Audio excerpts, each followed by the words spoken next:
My name's Eliza. Growing up, the difference between me and my twin sister Anna was like night and day. She was the golden girl, and well, I wasn't. Our dad, a stern university professor, had his life's work tied up in books and lectures, while our mom was the quintessential housewife, dedicated to her home and family, pushing us to follow in her footsteps. From as early as I can remember, being at home felt more like sitting through a never-ending critique session. My parents had a blueprint for the perfect family, and it didn't include a daughter who wore band t-shirts and liked to keep to herself. "Eliza, why can't you be more like your sister?" was my mom's favorite line, usually tossed my way when I showed up at breakfast with my headphones in, trying to block out the world. Anna, on the other hand, basked in the glow of approval. "I just don't get why it's so hard for you to put on a nice dress and smile more," she'd say, flipping her perfect hair over her shoulder. It was like she was from a different planet. One particularly grueling Saturday, as our family prepared for one of Dad's faculty parties, a total snooze fest but mandatory appearance for us, I decided to rebel in the smallest way I knew how. I put on my darkest eyeliner and a pair of boots that definitely did not meet the appropriate standard. "You're not going out like that, are you?" Mom caught me on the stairs, her eyes darting down to my boots as if they were covered in mud. I shrugged, my standard defense. "Don't see why not." She sighed, that long, drawn-out kind that said I was the biggest disappointment in her perfectly ordered world. "Please, Eliza, just this once, can't you try to fit in?" "What for? So you can pretend we're the perfect family?" I shot back, tired of the same old song and dance. "It's not about pretending. It's about showing respect for your father," she argued, her voice taking on that sharp tone that meant business. Anna, overhearing the exchange, came trotting down the hallway, her heels clicking on the hardwood like a judge approaching the bench. "Mom's right, Liz. It's not that hard to look decent. Why do you always have to make things difficult?" "Maybe I don't want to be a clone of you, Anna," I snapped, feeling my face get hot. I hated these arguments, hated being compared. But more than anything, I hated feeling like the odd one out in my own home. Dad appeared at the bottom of the stairs, his brow furrowed. "Enough," he commanded, his voice firm. "Eliza, go change. Now. We're leaving in 10 minutes. His tone left no room for argument. He didn't yell, he didn't need to. The disappointment in his eyes was enough to send me marching back to my room to swap my boots for bland flats and wipe away half my eyeliner. As we drove to the party, the car was silent except for the classical music Dad insisted on playing because it was calming. I stared out the window, the trees blurring past. In that moment, I promised myself, someday I'd live a life where no one could tell me what to wear, how to act, or who to be. Someday, I'd be free from the echo of these expectations. My room was the only corner of the house where I could pretend I was somewhere else, anywhere else. Unlike the rest of the house, which was filled with my parents' choices, my room was mine. It wasn't much, just 4 walls covered in sketches and music posters, but it was my escape from the reality of my family's expectations. One evening, as I was trying to lose myself in a playlist of my favorite bands, Dad knocked and marched into my room, his face set in a familiar frown. "Eliza, turn that noise down. And why haven't you studied with Anna today? You know you both have exams coming up," he said, his voice stern. I pulled out one earbud and looked up at him, trying to keep my voice even. "I've been studying, just not with Anna. I learn better on my own." Dad shook his head, clearly not buying it. "You know the rules. Your sister gets good grades, and you should be doing the same. I don't see why you always have to make things difficult." "It's not about making things difficult," I said, my frustration growing. "I just don't see why I have to follow Anna's way of doing everything. Can't I have my own way of studying?" He didn't respond to that, just switched his complaint. "And those friends of yours, I saw you with them at the cafe yesterday. I don't think they're a good influence. You should be spending time with the daughters of my colleagues. They're more suitable." I felt my temper rise. "Suitable for what? For you? Because they talk about economics and pretend to enjoy those boring university gatherings?" Before he could answer, Mom appeared at the doorway, her voice sharp as she joined in. Eliza, your father is right. Those girls are from good families. They know how to behave. They're the kind of friends you should want. I stood up, facing both of them. What if I don't want friends who are picked for me? What if I want to choose my own friends, choose what I study, or even what I want to be? That's enough, Eliza, Mom said, her tone final. You know your future is with the university. Your father has made sure of that. And after you graduate, you'll need to start thinking about settling down. We've already discussed this. Settling down. The words hung in the air, like a life sentence. You mean, start thinking about being someone's wife? Like Anna? Is that all you think I'm meant for? Mom's face softened slightly, but her voice remained firm. We want what's best for you. Following the path we've set out will give you a good life. A good life, I repeated, the irony bitter in my mouth. Is it a good life if it's someone else's idea of good? No one answered that. They didn't need to. We all knew there was no point in arguing. They had their plans, and they expected me to fall in line, just like Anna. Anna and I were like two sides of the same coin, always together, but never on the same page. At university, where Dad taught, the differences between us grew even more obvious. She was into business management, the golden child, always nodding along in lectures, asking smart questions that made professors nod appreciatively. Me? I was stuck in the same program, but it felt like wearing a shoe on the wrong foot, awkward, uncomfortable, and just plain wrong. One afternoon, as I trudged through a mountain of textbooks in the library, Anna breezed in, her notes organized, her smile ready. Hey, Liz, you coming to the study group tonight? Professor Hall mentioned he's dropping by, could be good for us to show face, she said, her tone light but insistent. I glanced up, feeling the weight of her expectations. Nah, I don't think so. Those things aren't really my scene, you know? She frowned, placing her books down with a thud that matched her disapproval. It's not about it being your scene, Liz. It's about making the right impressions. You need to start taking this seriously. We're graduating soon. I shrugged, turning back to my notes. I am taking it seriously, just not in a way that makes me miserable. Why bother pretending? Because, Liz, sometimes you have to play the game to get ahead. You think I like all of this? She gestured around at her perfectly tabbed textbooks and color-coded notes. It's not about liking, it's about doing what's necessary. I shook my head, pushing back my chair with a scrape. Well, maybe I'm tired of doing what's necessary according to everyone else. Did you ever think of that? Her voice softened, but her eyes were steel. Liz, I'm just trying to look out for you. Dad's not going to be around to sort things out forever. What are you going to do if you keep alienating everyone? Maybe I'll figure it out on my own. Maybe I don't need to follow Dad's roadmap or yours. I shot back, feeling a surge of defiance. Anna sighed, her frustration clear. You're so stubborn. Just try, okay? For me, if not for yourself. Show up tonight, talk to Professor Hall. It won't kill you. I looked at her, really looked at her, and saw not just my annoyingly perfect sister, but someone who actually cared, in her own way. Fine, I'll think about it, I conceded, not ready to promise more. Thank you, she said, her smile returning. It's not that bad, you know. You might even like it if you gave it a chance.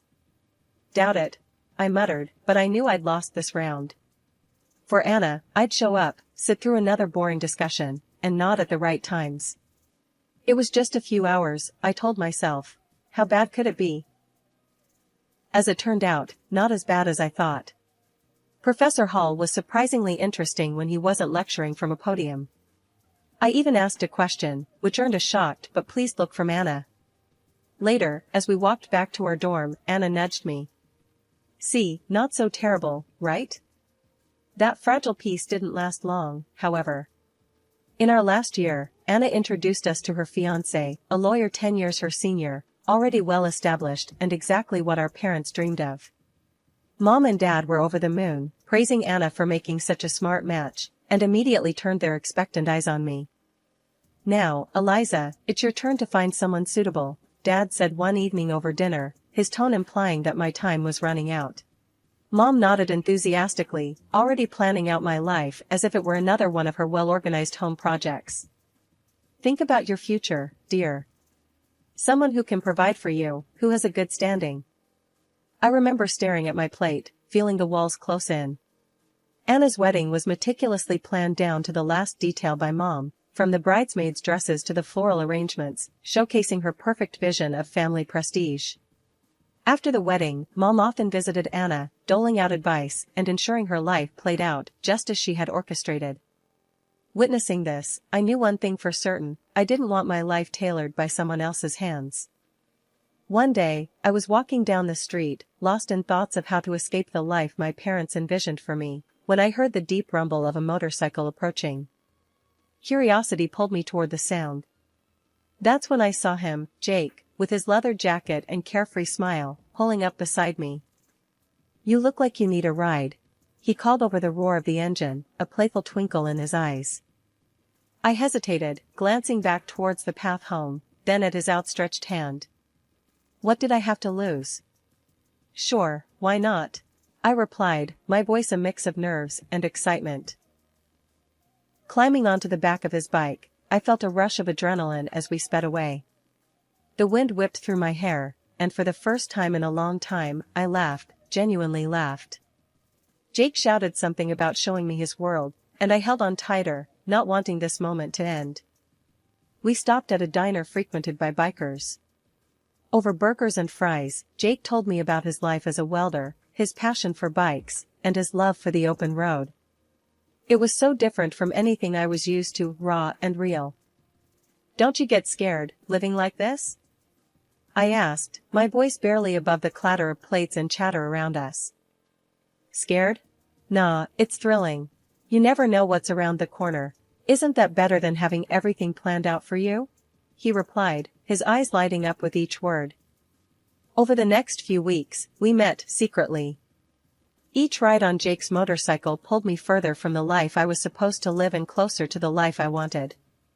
The speed, the adventure, it wasn't just about the thrill. It was about feeling alive, feeling free. One evening, as we watched the sunset from a secluded overlook, Jake turned to me. "Eliza, I don't just ride to escape. I ride to feel alive, to make every moment count. With you, every moment feels like it's worth something." I leaned into him, my heart beating fast. "I've never felt like this before. You make me feel free, Jake." He smiled, pulling me closer. "Then let's not go back to just existing. Let's live." 6 months with Jake felt like a lifetime of moments I'd always dreamed of. The day he proposed, under the stars with the gentle rumble of his bike in the background, my heart screamed a yes, before my mouth could form the word. It was perfect, except for one looming hurdle: my parents. I wrestled with the fear of introducing Jake to them. He was everything they disapproved of: his rough edges, his wild spirit, his simple yet content life as a welder. But love bolstered my courage, and I decided it was time they knew. The day I brought Jake home, he was clad in his usual, a leather vest, black t-shirt, ripped jeans, and a bandana. I loved that about him: he was unapologetically himself. We walked up the driveway, and I could already feel the weight of my parents' judgment. As we stepped inside, Mom's face went pale at the sight of Jake, her eyes widening in shock. "What in the world, Eliza?" she gasped, her voice barely a whisper. Dad's reaction was harsher, his words sharp as knives. "Who is this, and why is he dressed like a thug in our house?" I took a deep breath, steadying my nerves. "Mom, Dad, this is Jake. He's the man I love. We're getting married." Their silence was deafening. Then, Dad turned to Jake, his tone laced with disdain. "Married? What do you do for a living, young man? What are your qualifications?" Jake, bless him, didn't waver. "I'm a welder. I took some specialized courses after high school. I work hard, and I make an honest living." The look on my parents' faces was a mix of horror and disbelief. Mom looked like she might faint. A welder? Eliza, you can't be serious. Dad's voice rose, anger flaring. You expect us to give our blessing to this? To throw away your future for a welder? I felt my resolve harden. Yes, because he makes me happy. Isn't that what should matter? But the life you'll lead, Mom started, her voice tremulous. Will be the life I choose, I shot back, my own voice gaining strength. Dad shook his head, his decision clear. We cannot and will not support this. If you choose him, don't expect to be a part of this family. The finality in his tone broke my heart, but not my decision. Jake squeezed my hand, giving me the strength to face them. Then I choose Jake. I choose us. I choose my happiness. Mom's eyes filled with tears, and Dad's jaw clenched tight. If you walk out with him, don't bother coming back, Dad said, his voice cold. Walking away from my parents' house with Jake, my heart was a mess of emotions, pain, relief, excitement, and fear all mixed into one. The night air felt different, like each breath I took was a step further into a new life. We rode in silence for a while, the only sound the steady roar of the motorcycle beneath us. When we finally stopped at a small diner on the outskirts of town, Jake turned to me, his face serious. You sure about this, Eliza? I mean, really sure? There's no going back after tonight, he said, his eyes searching mine for any hint of doubt. I nodded, squeezing his hand tightly. I've never been more sure of anything. Being with you, this feels right. It feels like what I'm supposed to do. He smiled, that reckless, charming smile that had won me over the first day we met. All right, then. Let's do it. Let's start our life together. Inside the diner, we found a quiet booth in the corner. The waitress brought over 2 coffees without asking, and we sat there, planning our next steps. So, what's first? I asked, stirring cream into my coffee, watching it swirl and blend. We'll need to find a place to stay, at least for a while. Then, maybe look for jobs. I have some buddies who can help us get started, Jake replied, his tone practical, but optimistic. It's going to be tough, isn't it? I said, more a statement than a question. The reality of what we were doing was beginning to sink in. Jake reached across the table, his hand covering mine. It might be, but we'll handle it together. Tough is nothing new for either of us, right? I couldn't help but laugh, a short, sharp burst of genuine amusement. Right. Together. We spent hours in that diner, talking and planning. Every so often, Jake would throw out an idea that sounded so wild, so free, that it made my heart jump. And maybe one day, we'll save enough to take that road trip across the country, just you, me, and the open road. I'd like that, I said, allowing myself to dream bigger than I had ever dared. Riding back into the city, we began our search. The next weeks were a blur of activity. We found a small apartment on the edge of town, nothing fancy, but it was ours. Jake found work at a local garage, and I picked up shifts at a nearby diner. Life was hard, but it was ours. We made do with what we had, and every night when we came home to each other, it felt like we had everything. Months later, we decided it was time to make it official and got married in a small, intimate ceremony. I held on to a sliver of hope that my family would show up, that they would see how happy I was and let go of their prejudices. But the chairs reserved for them remained empty, and no congratulatory messages came. Despite the sting of their absence, the day was perfect because it was ours. Over time, I grew incredibly close to Jake's mom. She welcomed me with open arms, calling me her daughter, filling in the gaps left by my own family. Her warmth and acceptance healed some of the wounds left by my parents' rejection. Things were finally looking up for Jake and me. After he completed additional diving training and became a certified underwater welder, his income shot up to $150,000 a year. That change made a world of difference. We managed to buy a townhouse in a nice area, the kind of place I'd always daydreamed about but never thought I'd actually live in. I started working as a dispatcher in Jake's company. It wasn't just a job, it felt like I was part of something important, supporting the man I loved and building our future together. On weekends, we'd escape the city on his bike, roaring through winding roads and taking in breathtaking views of nature. Those moments, with the wind in my hair and his warmth against my back, were pure bliss. Living nearby, my mother-in-law became a frequent visitor. One such afternoon, while Jake was tinkering in the garage and I was fixing us some coffee, she arrived looking a bit troubled. "There's been some ugly news," she said as she settled down at the kitchen table.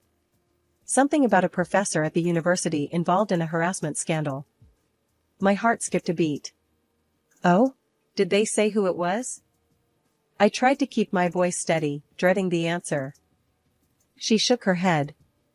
"No, they didn't mention a name on the radio, but you know how these things go. It's probably all over the TV by now." Nodding, I flicked on the television, tuning into the news. Sure enough, there was a report on the scandal, and as I had feared, my father's face appeared on the screen. The anchor detailed accusations against him, and I felt a cold wave of disbelief wash over me. Turning off the TV, I sat down heavily, trying to process the news. Jake came in, wiping his hands on a rag, and saw my face. "What's wrong, babe?" he asked, his brow furrowed in concern. I swallowed hard, my voice barely a whisper. "It's my dad. He's been accused of harassing a student." Jake's expression hardened for a moment before he came over and took my hand. "I'm sorry, Eliza. That's tough news. How do you want to handle this?" I shook my head, not really sure of anything at the moment. "I don't know. I mean, what can I even do? It's not like we're close anymore." He squeezed my hand, understanding. "Whatever you need, I'm here for you. We don't have to figure it all out right now." I decided to wait and see how things unfolded before making any moves. Whatever decision I made, I knew I'd have Jake by my side, and that was the reassurance I needed to face whatever came next. Life had been peaceful until that unexpected afternoon at work, when a familiar car pulled into the parking lot. I hadn't seen my parents in a long while, and the sight of them stirred up a mix of emotions I thought I had put to rest. Both of them looked dramatically changed. The scandal had taken its toll. Mom had lost a lot of weight and looked years older, while Dad appeared broken, a shadow of the stern man he once was. My mother spotted me and rushed over, arms open as if nothing had happened, as if years of distance and disapproval could be bridged in an instant. But I couldn't embrace her, not now. Instead, I stepped back and took Jake's hand, looking for strength in his presence. "Eliza, it was so hard to find you," Mom said, her voice cracking with emotion. Dad, ever the gruff one, cut to the chase, his voice harsh and bitter. "I was accused unfairly, you know. I went to your sister's husband for help, but that bloodsucker wanted a fortune. Your sister sided with him, and now they've kicked us out. We need your help." I stared at them, disbelief and anger swirling inside me. "Help? After all these years, you show up and demand help? We have nowhere else to go." Mom's voice was desperate. "They've disowned us too. We thought, maybe we could stay with you." I almost laughed at the absurdity. "Stay with me? After you disowned me? You made it clear I wasn't your daughter anymore." Dad's face turned red, his old temper flaring up. "You owe us, Eliza, after all we've done for you." "That's where you're wrong," I interrupted, feeling Jake squeeze my hand in support. "I don't owe you anything. You threw me out because I chose my happiness over your demands. And now you want what? To just move in and pretend like we're a family?" The situation was spiraling, and I could see people watching, a crowd beginning to form. Mom started to cry, her sobs loud and attracting even more attention. "You're being ungrateful, after everything we've done for you," she accused through her tears. I took a deep breath, my decision clear. "No, Mom. I'm not ungrateful. I'm free. And happy. You made your choices, and now you have to live with them." As we walked away, I heard my dad yelling, but Jake leaned over and quietly told the security team, don't let them come here again. The following months flew by, filled with love and peace. We welcomed a son, a new beginning in our growing family. My parents never came back.